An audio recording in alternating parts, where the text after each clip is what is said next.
ஆனால் இவ்வளவு செஞ்சாலும் சாமி என்ன பண்ணுவாரா?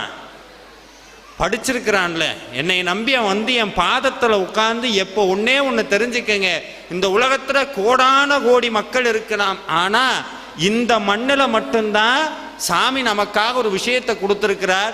சாமியே பாடச் சொன்ன வரியை, சாமியே எழுதி கொடுத்த ஒரு வரியை சாமி முன்னாடி உட்கார்ந்து பாடணும் அப்படின்னு சொன்னால் அது முருகன் நினச்சா மட்டும்தான் முடியும். இன்னைக்கு நீங்கள் முருகன் நினச்சங்காட்டி வந்து உட்கார்ந்துருக்கிறீங்க. காரணம் என்ன தெரியுமா? காரணம் என்ன தெரியுமா? இது நாள் வரைக்கும் உங்கள் தலையில் மோசமான தலைவிதின்னு ஒன்று எழுதி வச்சுட்டாங்க. எதையோ அனுபவித்தோம். இந்த கர்மவினைங்கிறத அனுபவிச்சு தான் தீர்க்கணும், வேற வழியே கிடையாது. உன்னை நல்லா மைண்டில் என்ன பண்ணிக்கணும், ஏற்றி வச்சுக்கணும். கர்மவினையை அனுபவித்து தான் தீர்க்க வேண்டும், அதற்கு மாற்று வழியே கிடையாது. அப்போ வாங்க எந்திரிச்சு போவோம்ல, அப்புறம் இங்கே உட்காந்துவிட்டு கர்மவினை அனுபவிச்சு தான் ஆகணும்.